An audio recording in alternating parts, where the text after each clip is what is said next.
जय श्री कृष्णा। राधे राधे।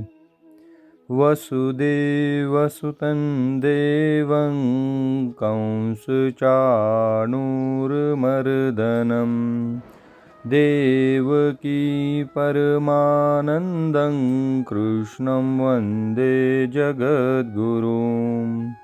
कृष्णं वन्दे जगद्गुरुं।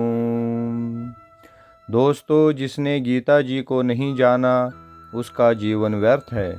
तो आपके व्यस्त जीवन में आपके पास गीता जी के अध्ययन का समय ही कहाँ है।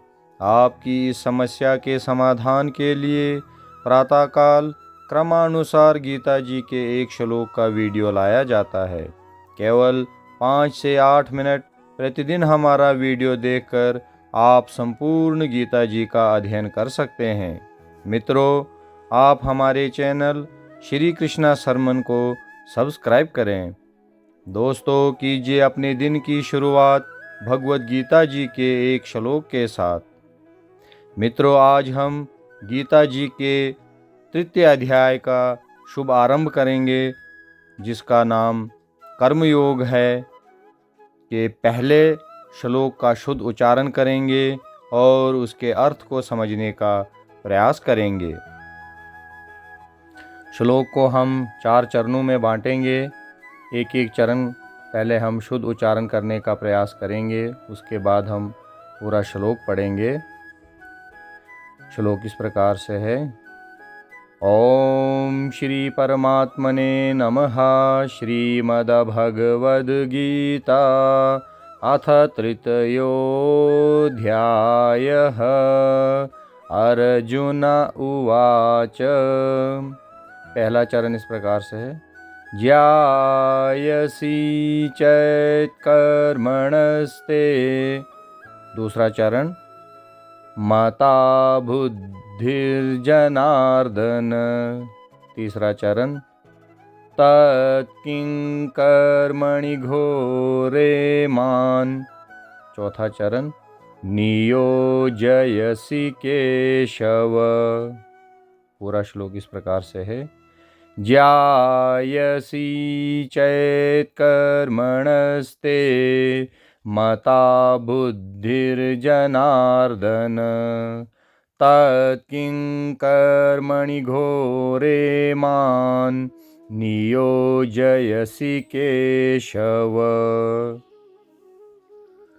अर्थात अर्जुन ने कहा, हे जनार्दन, हे केशव, यदि आप बुद्धि को सकाम कर्म से श्रेष्ठ समझते हैं तो फिर आप मुझे इस घोर युद्ध में क्यों लगाना चाहते हैं। अर्जुन यहाँ पूछते हैं, हे जनार्दन, यदि आपको कर्म के मुकाबले ज्ञान बेहतर लगता है तो फिर हे केशव, मुझे भयंकर कर्म में क्यों लगा रहे हो। कृष्ण ज्ञान को कर्म से नहीं, कर्म से कहीं बेहतर बताते हैं। तो उस हालात में ये प्रश्न उचित बनता है कि वो अर्जुन को कर्म करने के लिए, मतलब युद्ध करने के लिए क्यों कह रहे हैं। क्योंकि अगर ज्ञान की ही बात है तो वो तो अर्जुन कृष्ण से ले ही रहे हैं। तो अपनों को मारने के ऐसे भयंकर युद्ध में कृष्ण उन्हें क्यों लगा रहे हैं। दोस्तों, कितनी ही बार हमारे मन में ये प्रश्न आते हैं कि कर्म आखिर क्यों करना है। मित्रों, श्री भगवान कृष्ण ने पिछले अध्याय में अपने घनिष्ठ मित्र अर्जुन को संसार के शोक सागर से उबारने के उद्देश्य से आत्मा के स्वरूप का विशद वर्णन किया है और आत्म साक्षात्कार के जिस मार्ग की संस्तुति की है वो है बुद्धि योग या कृष्ण भावनामृत। कभी कभी कृष्ण भावनामृत को भूल से जड़ता समझ लिया जाता है और ऐसी भ्रांत धारणा वाला मनुष्य भगवान कृष्ण के नाम जप द्वारा पूर्णतया कृष्ण भावना भावित होने के लिए प्रायः एकांत स्थान में चला जाता है। किंतु कृष्ण भावनामृत दर्शन में प्रशिक्षित हुए बिना एकांत स्थान में कृष्ण नाम जप करना ठीक नहीं। इससे अबोध जनता से केवल सस्ती प्रशंसा प्राप्त हो सकेगी। अर्जुन को भी कृष्ण भावनामृत या बुद्धि योग ऐसा लगा मानो वो सक्रिय जीवन से संन्यास लेकर एकांत स्थान में तपस्या का अभ्यास हो। दूसरे शब्दों में वो कृष्ण भावनामृत को बहाना बनाकर चातुरीपूर्वक युद्ध से जी छुड़ाना चाहता था, किंतु एक निष्ठ शिष्य होने के नाते उसने ये बात अपने गुरु के समक्ष रखी और कृष्ण से सर्वोत्तम कार्य विधि के विषय में प्रश्न किया। उत्तर में भगवान ने तृतीय अध्याय में कर्मयोग अर्थात कृष्ण भावना भावित कर्म की विस्तृत व्याख्या की। मित्रों, अभी भी अर्जुन का यही विश्वास है कि गुरुजन पितामह आदि के साथ युद्ध करना भयानक कर्म है।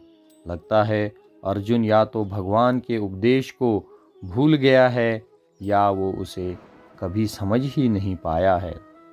श्री कृष्ण ने ये बिल्कुल स्पष्ट किया था कि महाभारत के युद्ध में अर्जुन गुरुजनों को मारने वाला नहीं था, क्योंकि ये युद्ध व्यक्तियों के बीच न होकर दो सिद्धांतों के मध्य था। पांडवों का पक्ष धर्म और नैतिकता का था, परंतु दुर्भाग्यवश अर्जुन अपने अहंकार को भूलकर अपने पक्ष के साथ एक रूप नहीं हो पाया। जिस मात्रा में वो आदर्श के साथ तादात्म्य नहीं कर पाया, उस मात्रा में उसका अहंकार बना रहा और युद्ध के करने में उसे नैतिक दोष दिखाई दिया। इस श्लोक में अर्जुन का तात्पर्य ये है कि यद्यपि श्री कृष्ण के तर्क संन्यास मार्ग का ही अनुमोदन कर रहे थे, परंतु उसे भयंकर कर्म में प्रवृत्त किया जा रहा था। मित्रों, आपको ये वीडियो, आज का वीडियो कैसा लगा, आप हमें कमेंट बॉक्स में बता सकते हैं। और अगर आपको बहुत अच्छा लगा तो आप इसे शेयर करें, लाइक करें। और अगर अभी तक आपने हमारे चैनल श्री कृष्णा सरमन को सब्सक्राइब नहीं किया है तो कृपया इसे सब्सक्राइब करें। जय श्री कृष्णा।